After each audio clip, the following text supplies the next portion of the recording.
Welcome.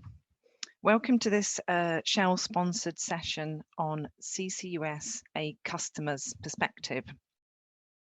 Now, I don't know about you, but I feel that the discourse and the dialogue on CCUS has, for quite some time, been dominated by oil and gas companies. It's focused on clusters, it's focused on technologies.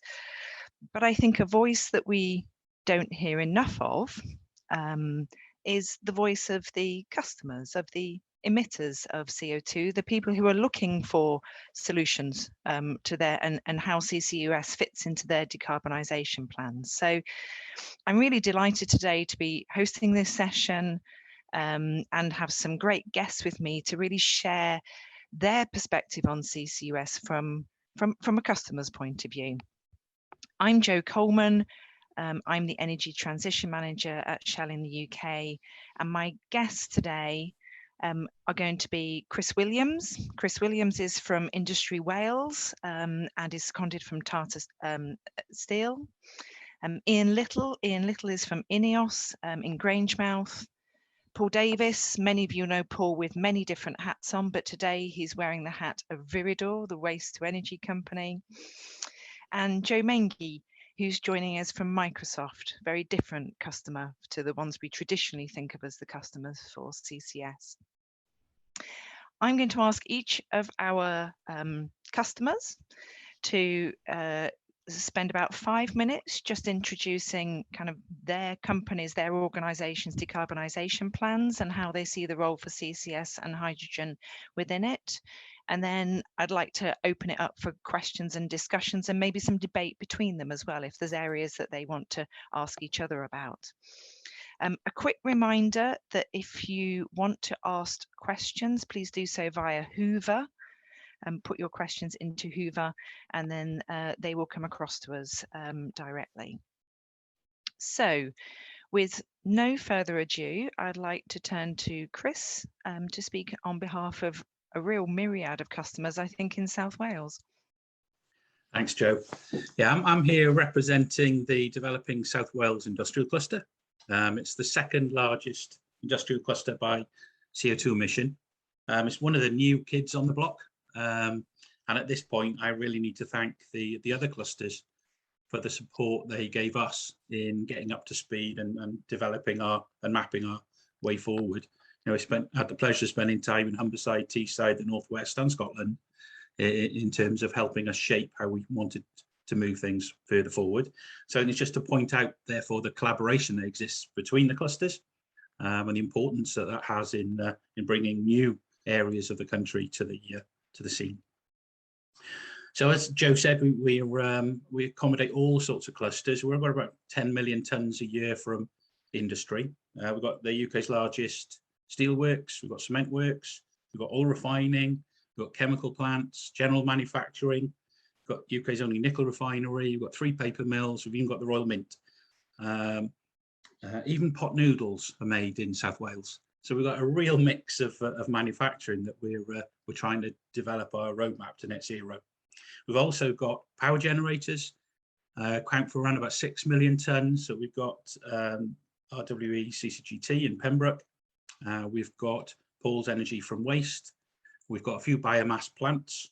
So we've got a range of generation as well, which we're trying to understand and map our way forward. So around about 16 million tonnes. We've got the 2 LNG import terminals in Milford Haven, which typically import around 20 to 30% of UK natural gas.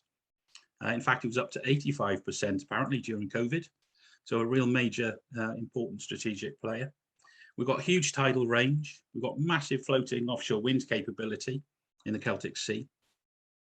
So we've got huge opportunities to help us as industries decarbonise, but we've got our one challenge that we haven't got local geological storage of CO2. So we're exploring CO2 shipping. So that becomes, you know, increasingly more important in terms of us understanding what that looks like to help our industries decarbonise. So our challenge as a region is, with that 16 million tonnes a year of CO2, those opportunities in terms of floating offshore wind, LNG import terminals, huge tidal range, growing onshore as well, renewables capabilities. How do we get that to net zero? And CCS obviously will play a major part in that role. By the fact we haven't got local geological storage, we in fact act as almost a customer to the other clusters as a group. So each of our individual industries are customers, but also as a grouping, we're a customer to the other clusters. So we're taking our industries really through a different set of steps. We've got 5 main steps that we focus on our industries through. We're really trying to adopt the sort of system of systems approach and really start to understand from basics our strategic way forward. So energy efficiency, fuel switching, electrification, hydrogen, blue-green, biogas, pushing industrial symbiosis as much as we can for inward investment, but also decarbonisation. We've got quite a growing stream on carbon capture utilisation in terms of gas fermentation, algae and carbonation. And then, of course, CCS in terms of understanding each strategic option for each of our different industries.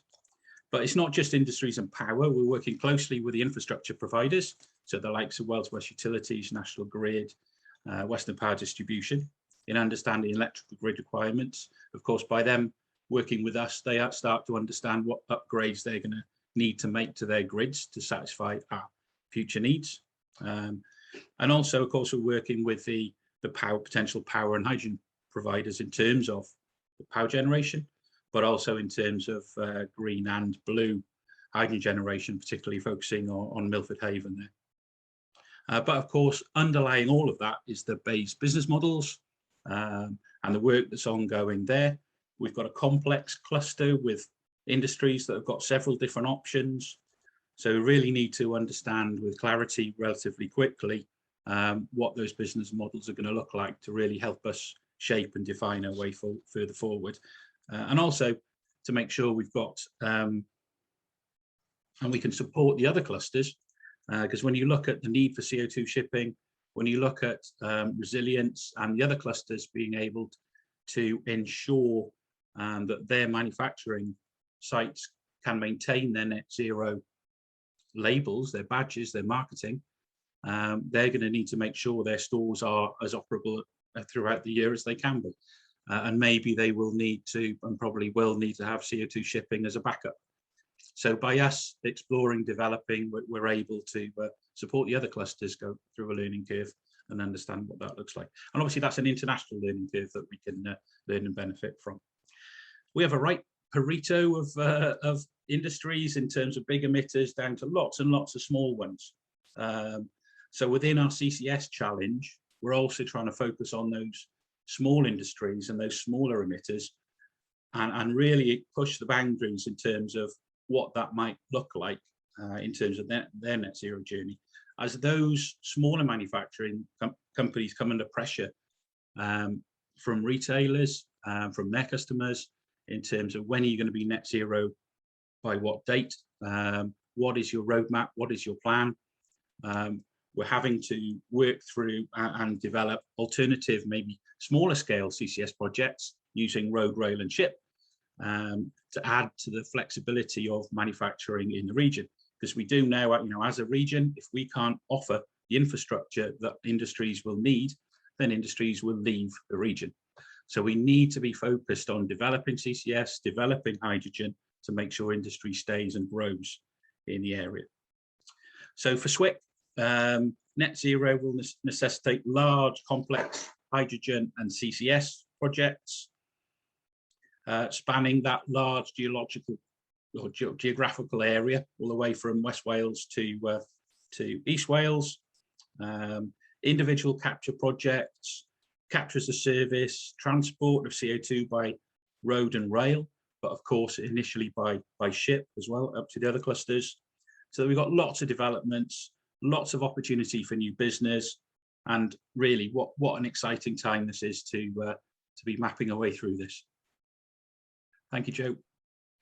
Thanks, Chris. A really interesting overview of, I think, some of the different challenges faced by different types of customers in Wales as well, and I'm sure we'll return to that in the questions. I'd like to turn to Ian in another part of the UK and really a number of industries that Ineos is involved in. Yeah, so, thanks, Joe. Afternoon, everyone.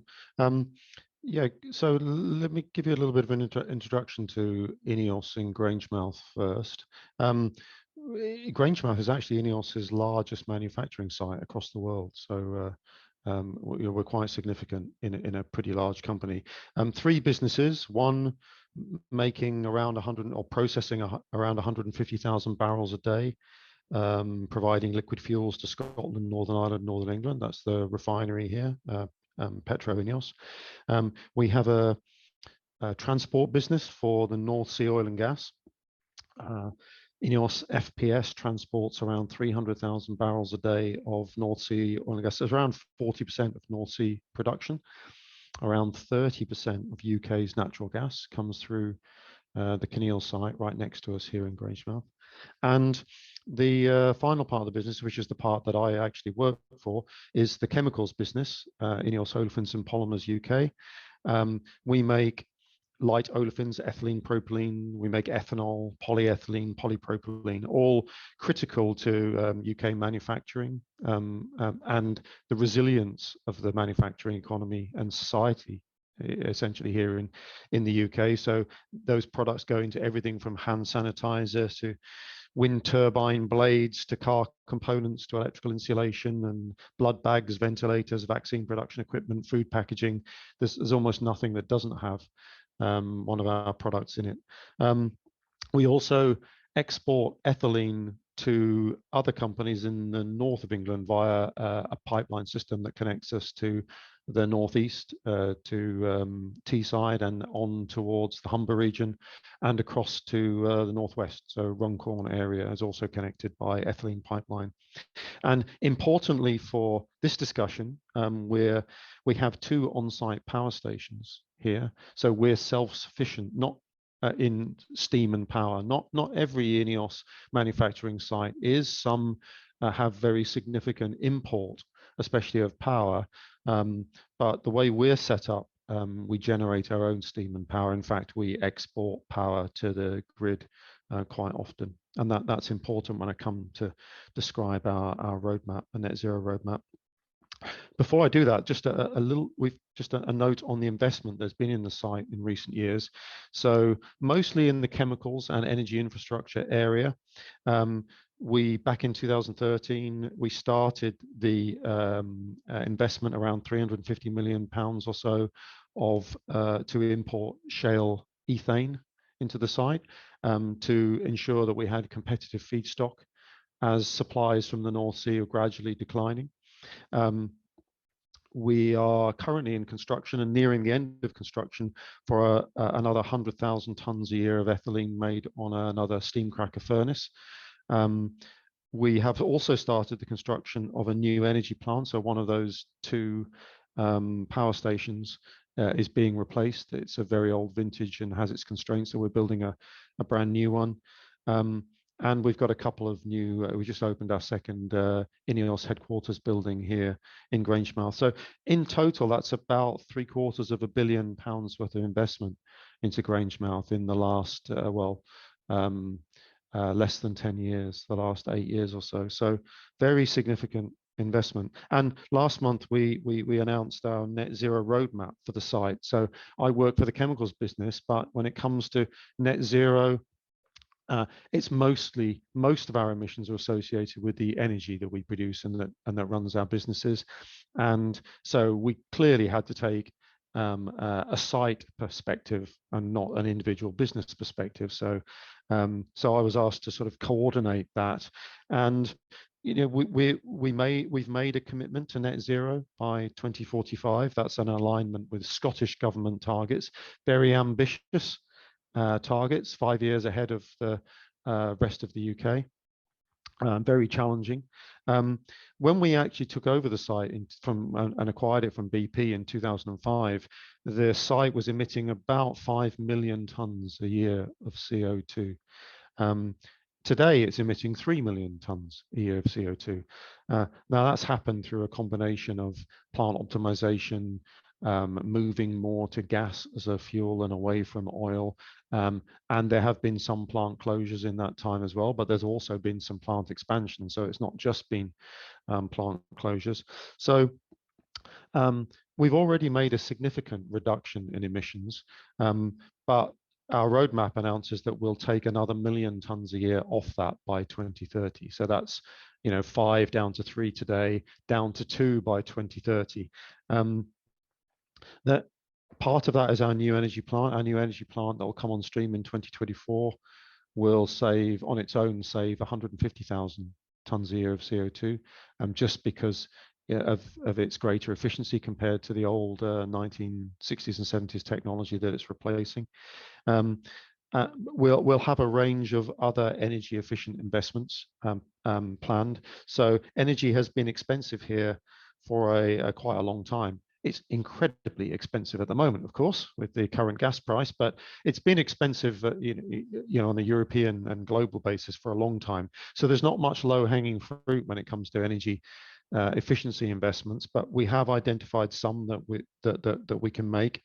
The biggest change, of course, and that's the most relevant, I guess, to the audience for this this conference, is that we will have a major fuel switch for our power generation over to hydrogen.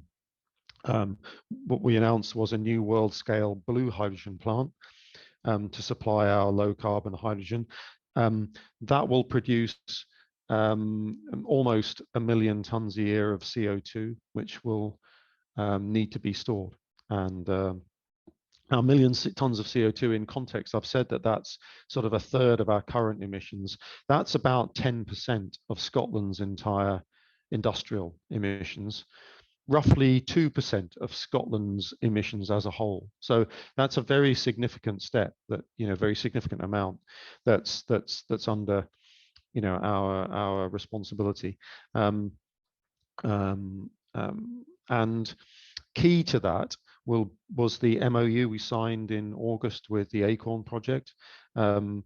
So envisaging the announcement of the plan that we have designed, producing, in total, the plan will produce at least 1 million, probably just over 1 million tons by CO2 by 2030.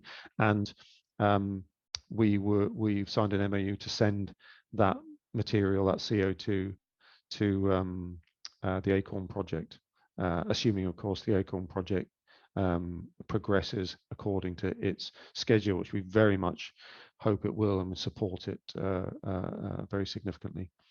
The Acorn project, of course, some of you may not be aware. I believe there's a talk on the Acorn project maybe tomorrow as part of this conference. So I certainly don't want to steal any thunder, but the Acorn project is Scotland's carbon transport and storage cluster project.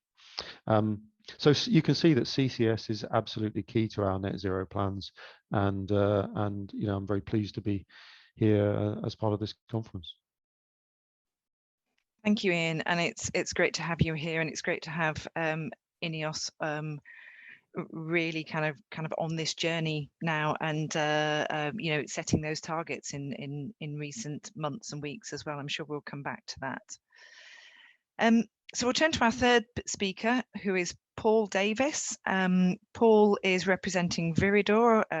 For those who perhaps aren't quite so familiar, I'm sure you're going to tell us more, but waste to energy, sites all around the UK as well as in South Wales. So Paul, tell us a bit about how CCS and hydrogen fits in with Viridor. Thanks, Joe. Yes, I was going to start you with some bad news and then some slightly more uplifting good news. So the bad news, over the last decade, there's been a big program of building energy from waste around the UK to replace landfill, which was a particularly obnoxious way of disposing of waste, particularly because it produces large amounts of methane. But energy from waste still, in carbon terms, is a necessary evil. It's producing it. And the bad news is, probably as a sector, we emit about 16 million tons of CO2 a year from around 50 major plants in the UK. Viridor, about 3 million tons of that. So quickly, let's switch to the good news. The good news is maybe 20 of those energy from waste plants are within 20 miles of a CCS cluster. And the second most important thing is 50% of our emissions are biogenic. They come from paper, they come from food. And so there is a potential for this sector to provide 8 million tons of negative emissions, i.e. a good chunk of the target that the Committee on Climate Change has set. So in theory, it could be a big contributor to the net in net zero. Turning to Viridor, we're lucky, maybe a picture might seamlessly appear on the screen. Here we go. This picture here is in blue, our existing plant at Runcorn, which is at the HyNet cluster. It's a big plant. It's the biggest in the UK. It takes 1 million tons of waste a year, and it emits 1 million tons of CO2. And actually Ian and Ineos have got a share in the plant alongside us.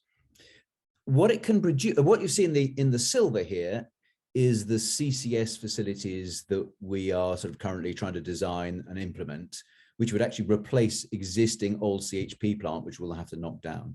So it's a substantial venture in its own right. But what this does, and with energy from waste, of course, we've got long-term customers, long-term contracts. So we produce a lot of base load CO2 night and day, fantastic for TNS, reliable and long-term contractually fixed. So for us, HyNet happening would be great. And that just gives you an idea of that sort of scale we're talking about. You can finish the picture there, but that gives you an idea. We are also lucky, Viridor, we've got 2 facilities, one at Trident Park in Cardiff, which is actually now providing district heating for Cardiff, and one in Avonmouth, just over the estuary. Those 2 would be fantastic candidates for shipping, as Chris described earlier, shipping the CO2, maybe 750,000 tons a year round to storage sites. Then we've got Dunbar. Dunbar could actually quite quickly ship up to either by pipe or rail to Ian's facilities at Acorn, so fairly close there. And we're one of the key bidders on the Teesside plant, which is a new 500,000 ton plant in Teesside. The winner clearly would try and link into net zero Teesside. So big potential. For us, we've got another 5 or 6 sites around the country. Yes, we should be looking at in a second wave of linking them up. You won't be surprised to hear, as a result of this potential, Viridor has already announced its ambition to be net negative by 2040. And my own view is we could do that by 2030, 2035, if we link some of these main plants. The opportunities will clearly, fingers crossed, we'll be hearing about which clusters are chosen in the next couple of weeks for Runcorn. Shipping, we really need to get that going and get the ship model going for the Southwest and for us, and then dispersed sites. Just very quickly, what does this industry need? And when I say need, it's for the industry to get on and deliver it, not to sit there and say we need it from someone else. We need to finish the business models so that we've got the middle that underlie the business. Government have said use, or reminded to is the expression they use, to include energy from waste in the industrial CCC model. I think it absolutely works. We can use that. We've got some wrinkles to feed in, but no more than any other sector using the industrial model. From contractors, I think a lot of us doing this will need EPC, price contained contracts, because the companies converting haven't got the skills themselves to do this. So we will be looking for the CCS industry to do a lot on a fixed price EPC basis, because otherwise people will be too scared. And that's not just Viridor, I'm just saying the sector generally. Clearly, we do need ships. We need shipping to work, which could do energy from waste, certainly for our ones, but big in the Thames estuary, down at Southampton and new sites on the south coast. I've been working with Chris. My background, I used to run shipping at HSBC, so it's in my genetics, but we've been putting forward possible business models to make that work. And then lastly, negative emissions. So 50% of what we produce is negative emissions. And I'm chairing a session on this later, but we need the business models and market that's real revenue, which actually could make a lot of this become self-financing. That negative emission revenue from the market could pay for the conversion. So as a customer, my simple conclusions, EFW should be a key CCS customer, not just the ones at the clusters, but actually rolling out more widely. I think we're a relatively cheap source of CO2 because, you know, we're just converting an existing industry practice, and the negative emissions revenue will make it even more cheap for sort of things like CFD support. So my plea is hopefully we can get going very fast energy from waste, learn by doing, get the cost down and roll it out quickly across that sector. I think we could be as a sector net negative by 2035 if we pull our fingers out. That's me done, Joe. Thank you, Paul. And that's you leave us with that exciting statement about the prospects for the industry as well. You also did me a favour by mentioning the other two clusters, because we're not here trying to prioritise one cluster above another, but we now have interests amongst you in all of the clusters. So we'll turn to our last speaker today, Joanna Mainguy from Microsoft. I guess, yeah, for me, Microsoft isn't an obvious customer of CCS. It's not a heavy industry. Tell us how CCS fits into your decarbonisation plans. Yes, hello, and thank you very much for having me in this diverse panel. Joe, as you mentioned, so Microsoft is emitting CO2. We are currently emitting around 12 million tons per year. And as you can see, Microsoft is not only running very large-scale data center operations, but we also produce applications that I hope you use at home and enjoy using them, and hardware such as Xbox. Again, hope your kids are enjoying, and other hardware as Surface. So yes, we do have manufacturing operations and services that need energy, consume a lot of energy. So we have set similar goals that which you shared. We have our sustainability commitments that started way in 2009, where we lowered our emissions by 30%. We carbon neutral since 2012. And earlier last year, in January 2020, we announced our new targets, which is run our operations with 100% of renewable energy by 2025, be carbon negative by 2030. And then what's interesting for CCUS, remove from the environment all the carbon that Microsoft has emitted, either directly or through electricity consumption since our company was founded in 1975. And that's target by 2050. We also want to be water positive and zero waste by 2030. And all this we packed in our published for the first time last year sustainability report that we're very proud to have that journey set. And in implementing that strategy, we have several angles of action that you would like to share because you're a part of this. First of all, we're taking action as ourselves, as I mentioned. So by 2030, we will reduce our emissions by more than half across the entire business unit, including supply chain. We will have 100% of electricity consumption matched by zero carbon energy purchases. And then we levy that's our internal carbon tax. So we were inventing this before it really exists in the market across our business. So we pay as an internal tax, and that carbon tax is used later to fund in reducing carbon, to fund the carbon emissions reduction initiatives. We also empower our customers. You may be using our digital technologies, and we recognize that corporations need a more accurate, automated, and consistent way of measuring carbon emissions. So we just announced our Cloud for Sustainability, which connects the organizations to real-time sources of data to track carbon and show performance against net zero goal. We also invested broader innovations through different alliances and coalitions. I can just mention here Sustainable Aviation Buyers Alliance that we are a part of, and then one of the larger innovations example is a planetary computer, which helps. It's an open source to monitor, model, and impact from climate or human behavior. The fourth angle is supporting government actions. You will see us at COP26 as principal partner. Again, we're very happy, very proud to be there. And finally, through funding innovation, we started last year also 1 billion climate investment fund. And one of the examples how we use this is the Climeworks first of a kind commercial scale fully renewable direct air capture and storage plant in Iceland. That's a great illustration. And most recently, just last month, we added to that commitment 100 million in the Breakthrough Energy Catalyst program to innovate on direct air capture again, green hydrogen, long duration energy storage, and sustainable aviation fuels. So I see you can see some trends there, because we absolutely believe that you need to bring these the triangle of bringing technology, commercials, and policies together, and not to underestimate the influence consumer behavior. And we're actually in the consumer world very much with our software and devices, making sure that the customers, investors are ready for this green investment and the green premium, as Bill Gates was saying in his book.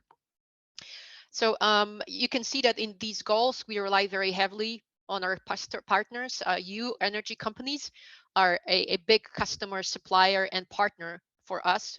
We partner through different ways. We purchase energy, clean energy, to run our data centers through PPA, power purchase agreements.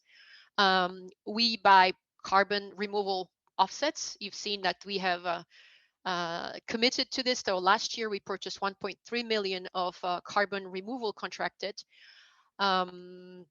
And I believe this is one of the largest corporate procurement of carbon removal so far. We will scale it up to around 6 million tons per year until 2030. And then we will still need, after that period, purchase around 25 million tons of CO2. So these are the big volumes that we're looking at. We also invest in, you mentioned hydrogen examples. So we are very much interested in hydrogen as fuel cell technology, as an alternative to diesel backup of our data centers. And we see in general our data centers being a part of that new energy systems that you mentioned we're creating with that dynamics of supply and demand. So so finally, let me get to the final point, which is CCUS investment. But I think it's becoming obvious from this story why we're interested in the CCUS. It's a combination of our strength as a digital company, a purchaser, an investor, a partner. And this is where our ambition is to set a technology framework for the entire ecosystem to enhance standardization for this nascent market and commodity, to give this market traceability and transparency that is needed for social acceptability, for private and public investment, to build interoperability. You mentioned the cluster, Chris, about how many different components of that cluster there are. So interoperability along the value chain for us is absolutely crucial. And then finally, building the framework for digital versus virtual flows of CO2. We can mention that too. And with the global goal of helping the industry through digital technology, which we see as an enabler, to de-risk the investment, lower the entry cost for some players. You mentioned, Chris, some smaller players, accelerate and scale. And that's what we need when we look at the volumes that we're looking at. And we do this through creative partnerships. And Joe, Shell, you're a part of the Northern Lights, which is building the shared infrastructure in Norway, together with Total, Equinor, and the government of Norway. We're very proud to be a part of that partnership. And I will mention just one. It's Aker CC, carbon capture. And you mentioned again, Chris, the need for smaller companies to be able to benefit from carbon capture. And Paul, you mentioned that fixed price of the EPC, otherwise it's scary. Let me quote you. So I think this is our carbon capture as a service. The offer that was just launched by Aker CC is, I think it's addressing that need. So we're very happy to support, this kind of, again, digital innovation and energy technology innovation. So thank you with this. Thanks, Joe. And yeah, you brought some really interesting angles to that, both carbon capture as a service, also I think carbon removals, but they're quite complementary to, in a way, and different to what we heard from Ian and Chris, where we heard about CCS on site potentially, the technologies you can apply in your own operations. So quite different approaches to CCS, which is exactly what we wanted to hear about in this session. Your talks have prompted a number of questions in me, and I can see we've got some questions coming in from the audience. But with the privilege of being guests on this, do you have questions for each other or any comments or reflections you'd like to add? Paul, I see your hand straight away go up, so I over went for to you. the traditional method. Yeah. I've just one. We'll talk about it more this afternoon on negative emissions, but what we're obsessing about is making sure negative emissions are measurable, that they're sustainable. In other words, that their source of feedstock is something that's sustainable, and the duration of those. So my question was actually to Joe, but actually, when you're looking at what to purchase and when you're thinking of, you know, the negative emissions and carbon credits to purchase, how much those types of measures are important to you in deciding what you invest in, things like duration and quality, measurability. Well, thank you for the difficult question. I think the answer to your question is massively. So they're massively important. We published recently, actually, together with Carbon Intelligence, the feedback from our carbon purchase, published the first lessons learned last year, and then again some more statistics here, available in Nature article from September 29th, where we give the lessons learned from the 0.3 million metric tons that we contracted in 2020.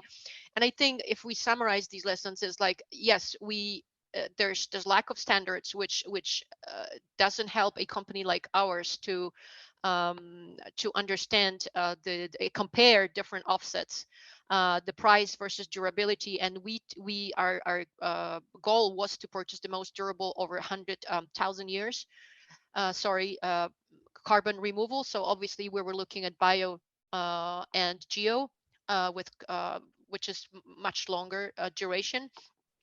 This is not always easy to compare, and the price, obviously, the shorter the time of durability, the lower the price. So if you don't make any distinction between the two, you're tempted as a purchaser to pay the offsets with the lowest price, which is shortest time, which is obviously not a very good strategy. So we tried to balance this, but globally there's lack of standards and clear definitions that help you to purchase those. There's, some tough questions about, the additionality of the carbon removal technologies, about when they purchased already. I mean, is this like double accounting? Has this been purchased by somebody else? How do you make the difference between avoidance and removal in some of the technologies such as BECS you mentioned? So yes, the short term and long term not being distinguished, it's a big issue. So I think this is with these lessons where lots of these difficulties, we had lots of difficulties as a purchaser. I think we looked at 189 proposals. I'm looking at my notes, 89 proposals offering 154 megatons of CO2, and after we compared them to our criteria, which is durability included, there were only 2 million tons that we could even consider, and to finally buy 1 ton 0.3 out of this. So there's not so much choice at the end of the day for us, as you can see. So definitely biosphere-based storage versus geosphere-based storage, lots of different differences, but difficult to compare with different prices, different methodologies. Very tough work for a purchaser. Very interesting there. Very interesting, and actually good for CCS, because we've got duration and clear measurability. It's actually, that's good news for CCS. Absolutely. And it means we need a lot of it as well, because I was reflecting on, I know your 6 million tons by 2030 is presumably globally, but if I compare that with the UK's current target of 10 million tons of CCS, yeah, you could potentially be as big a customer in the UK as Ineos or Tata, for that matter, as a big customer for CCS.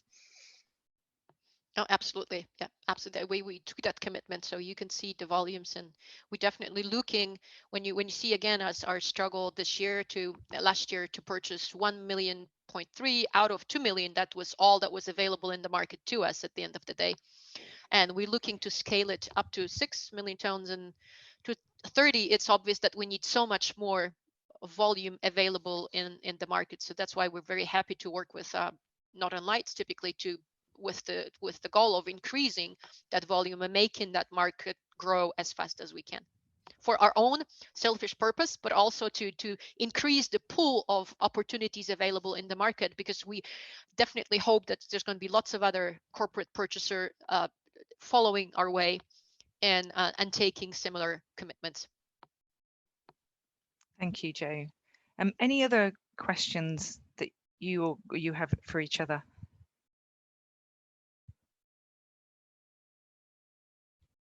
Chris. Just a small technical question, Ian.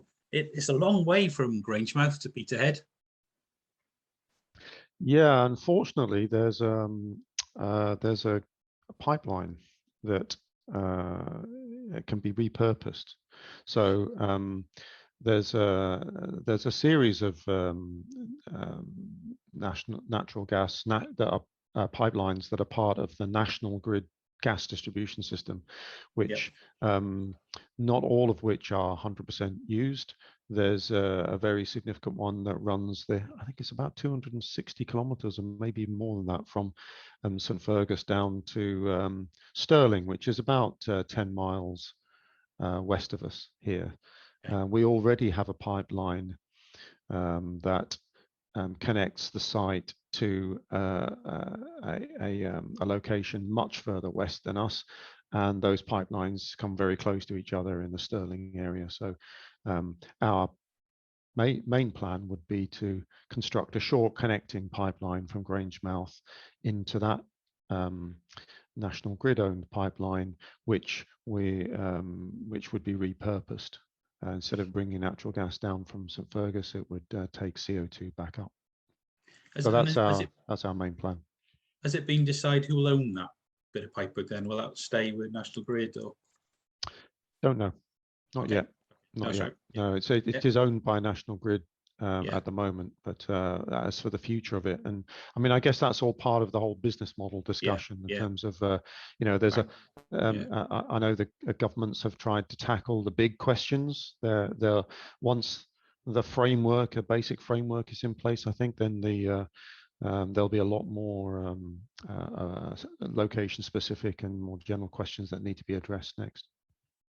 Yes, I only ask because we're obviously exploring understanding what CCS applications will look like, and of course the changeover boundary between the carbon collector and the manufacturing industry, as you say, can obviously move depending on what the business model looks like and what the risks perceived are. So that's, within us, it's ongoing discussion depending on each individual industry, really. That boundary line will change depending on what their corporate thoughts are into where they want the risk to be, or the opportunity to be as well, of course. Yeah, and I think it's also important to say that although we're obviously a very big emitter in the central belt of Scotland, there are other people who emit CO2 in the central belt of Scotland, and we're talking about significant infrastructure investments and repurposing. So there needs to be, and I think there is a mechanism for ensuring that we do this in a joined up way, that these decisions are made with at a sort of at a regional and national level, to make sure that what's being put in place is critical national infrastructure. Great. I'd like to open up for some questions from the audience, because there are quite a few.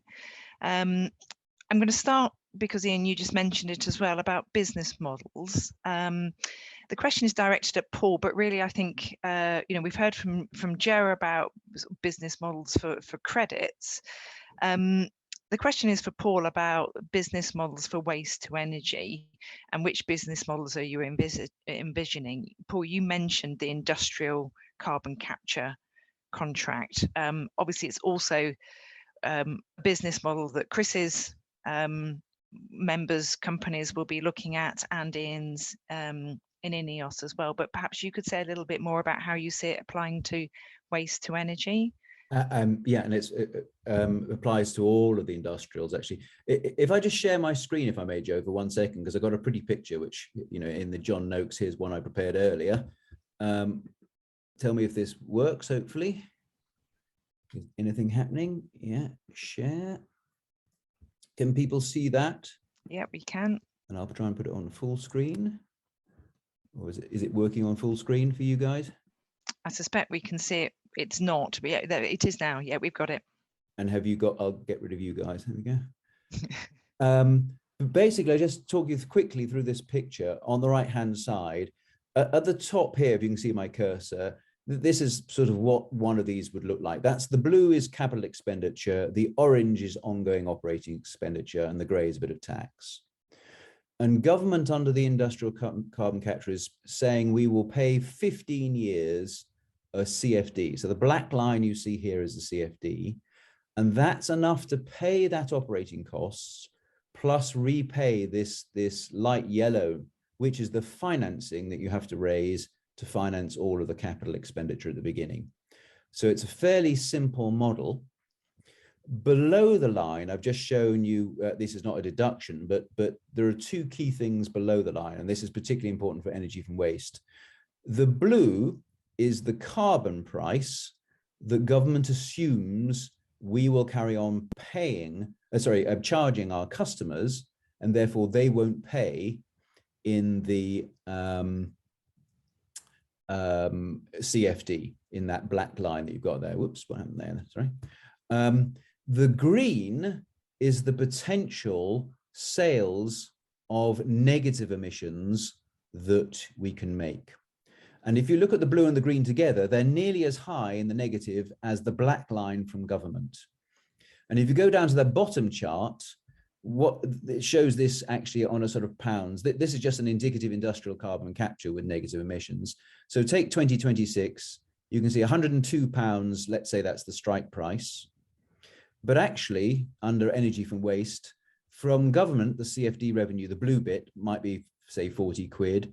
Carbon price that is assumed we can charge customers could be another 20, 30 quid, and negative emissions making up the balance.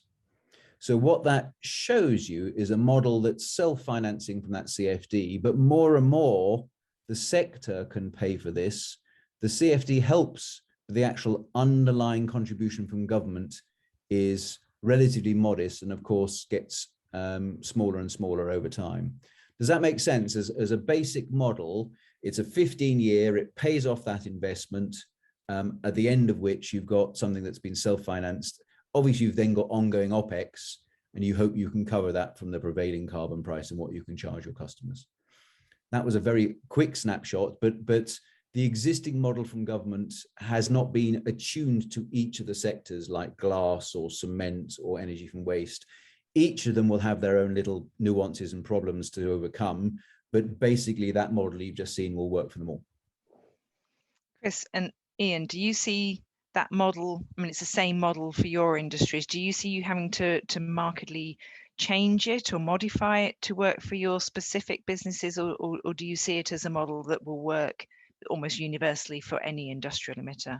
No, I think the basic model will work. As Paul said, it has to be tailored for the specific needs of the different sectors, which have different structural needs, different commitments to infrastructure investment, etc.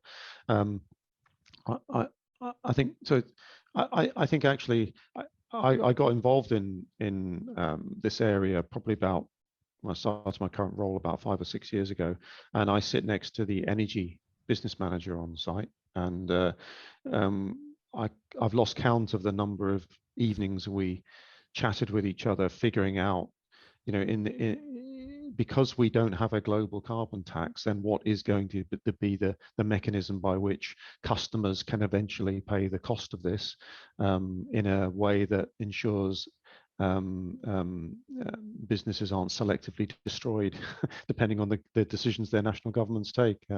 And I think what we have now is actually a really sensible, workable model. So the last 18 months or so, I think we've gained confidence that we've got something that can actually do what may not have been needed had we had a global carbon tax, but given that we don't have that, and highly unlikely to happen, then I think we've got a model that will work. That's really great to hear, Ian. Chris, do you have any perspectives to share? Yeah, no, I was just going to agree. But of course, as South Wales Industrial Cluster, we're going to have to incorporate shipping, which adds that other complexity to the CapEx and OpEx element, and it pulls all the sectors together as to, you know, all loading onto one ship. So how does that all come together is a knot that's yet to be untied. There's quite a few questions coming in about shipping, so we'll come to that next. Joe, did you want to just add something on the business models? Because of course you've got a different perspective on them. Yeah, I was just, I wanted to share your reflection, Paul, when you published this chart with showing the carbon tax at probably this very steady level for the next 10 years. I was wondering how it, you know, comparing Canada, for example, where you have where I know, Joe, you Shell operates, right? And where the carbon tax is extremely aggressive. I think I remember like $15 per year increase up till around $170 in 2030. So that's probably looking at your price here in the simulation. I was thinking what that would change if the carbon price would be going up so drastically as in Canada. Yeah, and actually that what I showed you was an extract from a presentation I'm making at a different conference this afternoon, which says on the first one, it all looks rosy, but the uncertainty on the carbon price is huge. If the carbon prices double, then clearly you don't need government support. Just to avoid carbon pricing, just get on with CCS. It would become self-financing pretty quickly. The real question is, what's the damage done to the various industries getting there? Because, you know, if the price goes out of control, who suffers? Customers, companies, whatever. So that'll be a mess. But so in some ways, introducing it on a steady but predictable curve is easier for business if only life were that simple. Understood. Thanks. So if we turn to shipping, because I think there's about 4 or 5 questions coming in with slightly different aspects of shipping. So if I just kind of share with you what some of those are, and then you can really pick whichever ones you want to speak to. So clearly shipping is important for South Wales and some of the other emitters as well. There's a question about how will you decide where your CO2 goes? And I think there's questions, will a cluster decide or will individual emitters decide? So that's kind of one aspect. Another part of the questions on shipping are, what can you learn from shipping internationally? What is happening elsewhere that we can learn from? A third one is really around, it's kind of related. How will you prioritize where your CO2 goes? And also, we're seeing that in Northern Lights, shipping quickly or CO2 storage quickly becomes oversubscribed.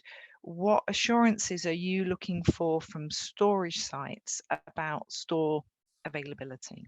So quite a lot, I think, to discuss there. Anybody who would like to come in first? Maybe you, Chris, because you've got the multiple customers, you must have a shipping solution. How will you work this out? Yes. Yeah, I think we're at the start of that journey, and of course the business models will help define that. But practically, of course, in terms of lessons learned, so question 3 you'll start with in terms of lesson 2, question 2, lessons learned internationally. We're lucky that Shell partnered with us within the Industrial Decarbonisation Challenge, and of course Shell are partnered in several other international CCS projects that incorporate shipping. So we have a direct link, although of course there's Chinese walls between different projects, and we have to be careful how we navigate all the communication. But we're just having to learn and keep ourselves aware and network and interact as much as we can to learn and understand the ways further forward. How will we define which store our CO2 goes, and will that be individual industries or as a grouping? I think that's all yet to be determined. You would imagine that our nearest store would be the cheapest, offer the best value. So we hope that it is the case. But at the same time, with the cluster sequencing as well, that might affect the way that maybe our industries want to push and drive and develop and accelerate shipping to make sure that we can not wait for the cluster sequencing program that these are going to push through, to make sure we've got some parallel working. I think we would like to see this as a strategic UK project rather than a SWIC problem. So the UK is strategically trying to think of not just South Wales, but Avonmouth and Southampton and other areas. So maybe, you know, the UK develops like an Uber shipping fleet that is aware of what CO2 is being made and collected in the south, and what stores are available, and maybe which stores are offering best value for industries and taxpayer, the business model. And then that Uber app can start to map and develop and coordinate the best solution for the UK. Because at the end of the day, we're trying to develop a CCS system that will ensure sustainable manufacturing in the UK. So that needs to be a key focus. But of course, we understand the challenge where investors will need to see a long-term commitment in order for them to want to invest. And that's where the business models, again, hopefully with taking that UK position, will help to manage and control and drive that further forward. In terms of oversubscribed, yes, and I think that's maybe by pushing it up again to this UK strategic shipping fleet helps coordinate and manage that from that perspective. Thanks, Chris. I love the Uber analogy, and I'm reflecting in my head on the fact that you can buy food from a Shell petrol station via Uber Eats, and I'm reflecting on the Uber CO2 business model as well. Yeah, well, it comes back to something Joe mentioned in terms of digital opportunities. You know, all our manufacturing plants will have orders. All the systems obviously come through digitally. We'll be able to predict almost quite accurately when quantities of CO2, when our local storage are filled. So then you'll be able to pre-order ship. So you can digital twin, pre-order. All of that is in the realms of making things as efficient as they can be for the UK. Thanks, Chris. Does anybody else want to come in on the shipping models? Paul, I suspect you do. Yeah, just a couple of things. Firstly, the importance of shipping, I think, is for three reasons. One is resilience, which means if there's a problem with a particular store, you can actually move CO2 around. One is obviously opening up Wales and other clusters that and areas that can't get CO2 otherwise, so can't decarbonize without it. And one is to open up imports, because if we can start importing CO2, we can get international contributions to the cost of developing CCS. Those three are government sort of public sector objectives by and large. Then if you turn to what does that mean in terms of the business models? I think there are probably four options. And this hopefully answers the questions. First one would be government says it's government objective and therefore grant funding. The trouble with that is obviously there's a limit to how much money is sloshing around. Second one is you could say this is part of transmission and storage, add it to the TNS network. Actually, personally, I don't think ships are very good as RAB assets. They're quite short term and quite difficult to put inside a RAB. Third one, you ask big corporates to just get on with it and do it. You know, Shell, can you do it? That's quite a big ask if you don't know your demand. You know, that's like a Uber startup. And the fourth one is showing my shipping routes, which I think is the most likely, is there'll be some form of long-term availability fee paid by government for shipping, and that our job is then to fill it. And that actually is how we do ship financing anyway, showing my routes. You know, you have a long-term charter from somebody and you fill the economics. It's a 20-year charter and you go and wayfind customers. If that becomes true, that's much more likely that it will be much more UK clients and it'll be predetermined where that stuff is going. It won't be a free market because government will say, I want certainty over what I'm paying for. So that's what I would suggest happens. Yeah, that's great. And great that we spent a lot of time on shipping because it had a lot of the questions. We're coming to the end of this session. So I'd like to really thank you all for sharing your perspectives. I hope you're members of the CCSA now. I think most of you are, but great to have you here. Just a quick reminder that we have more interesting sessions coming this afternoon, including Paul's session on negative emissions at 3:15 p.m. And a session on delivering net zero for all about public perceptions at 2 p.m. So thank you again to panelists. Thank you to the audience for your really interesting questions, and please enjoy the rest of the event.